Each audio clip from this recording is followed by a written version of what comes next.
Does your beast resemble more woolly mammoth than horse? Have no fear. Clippers are here. Good boy. Horses could not be further away from the barn if they tried. Ed and I are on our way to go catch the feral beasts. Teenage Mutant Ninja Turtles. As you can see, Comet pretty much has a full winter's coat.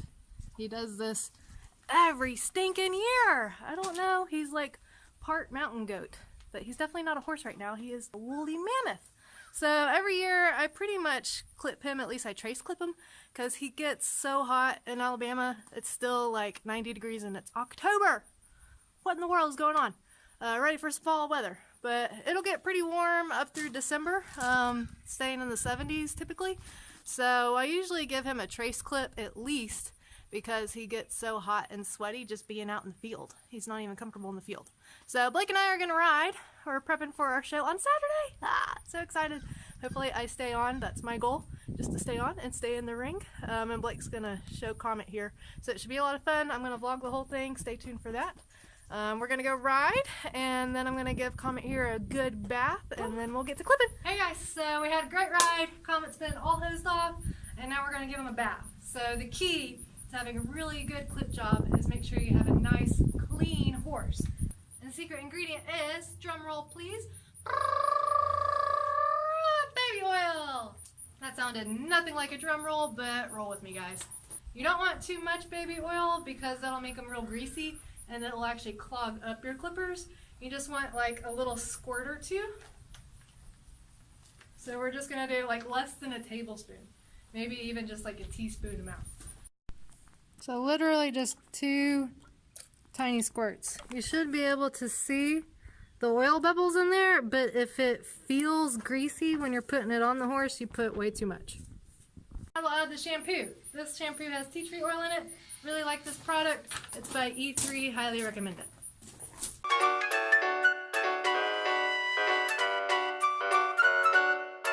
I'll let that shampoo sit for a minute, and then in the meantime I'm going to really work it in with this curry comb.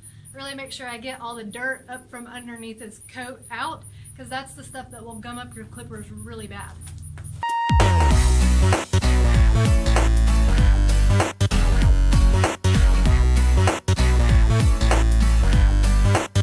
The girls decided they needed to see what all the commotion was about. Hey, Goaty girls. 5 years later, we're finally dry. I'll show you the items that you need to do a clipper job.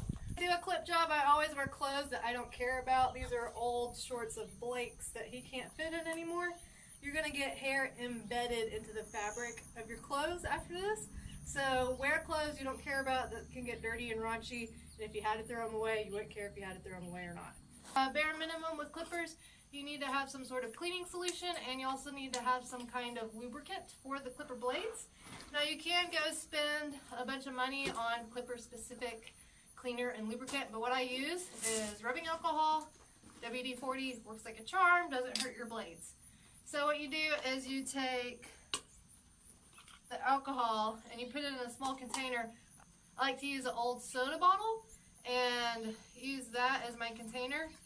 So I just have the smaller clippers. If you had the bigger clippers that sound like a chainsaw, then you would need like a 2-liter for them to fit in there. But you just run the clippers and put the blade down in to clean it. And the reason I like using this is all the old hair will fall to the bottom inside the cap, and then you can clean the clippers really well in this cleaner part of the solution at the top. So that works really well. You just have to be careful not to tip it over. WD-40 is my lubricant. So intermittently, as you're clipping, you need to stop, clean your blades, lube them up a little bit. If they're overheating, let them cool off. All of those things will contribute to getting lines in your clip job. You need either a new fresh blade or one that's been sharpened. You need a sharp blade to not have lines in your clipping job. And last but not least, get a rag that you keep far away from the horse that you can wipe your face off, because you will get hair in places you didn't think you'd get hair. So you will thank me later for getting an extra rag for yourself. I like to have a brush to brush off the hair off the horse as I go. So Comet's nice and dry, and he feels nice and sleek. That baby oil makes the hair kind of sleek. If you use too much, it'll be too greasy, so don't do that. And it just helps the clipper blades slide through the hair a lot easier. So you could be really suave and get horse paint or chalk sometimes will work and actually mark out the lines you're gonna do, but I just kind of eyeball it and it tends to come out okay. I've been doing this for several years. If you're pretty new to it, I would suggest making a chalk line where you want your clippers to go. But an Irish clip goes from here to here. And we're also going to do the bottom of his face. Just start at one tip, and you want to make as long of a line as possible, and you go against the grain of the horse. And if it's a horse you've never clipped before, just take the clippers and touch them. You don't have to cut, and just see how they're going to react. Always be wary, they might kick you. So Comet's done this a million times, so he's pretty good about it. I like to keep one hand up here.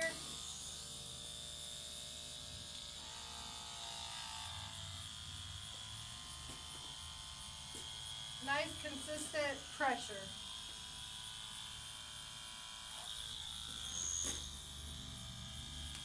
And overlap your blade marks.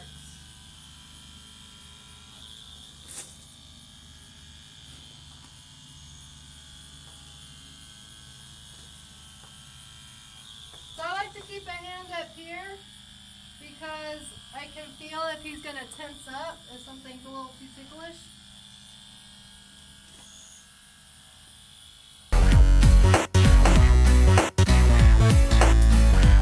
Shoulder, you kind of follow the musculature and you make like a triangle point here and over here. Comet's musculature is kind of a funny shape, so I'm just going to start here and follow the line of his musculature. And you want to just do little small movements here to get that nice clean triangle point.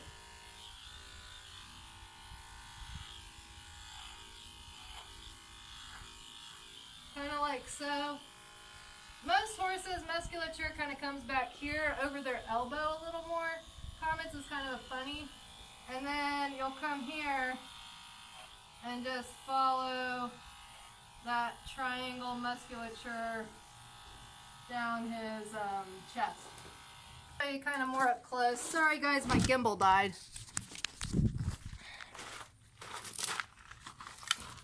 But you'll kind of have this triangled point here and down at their elbow.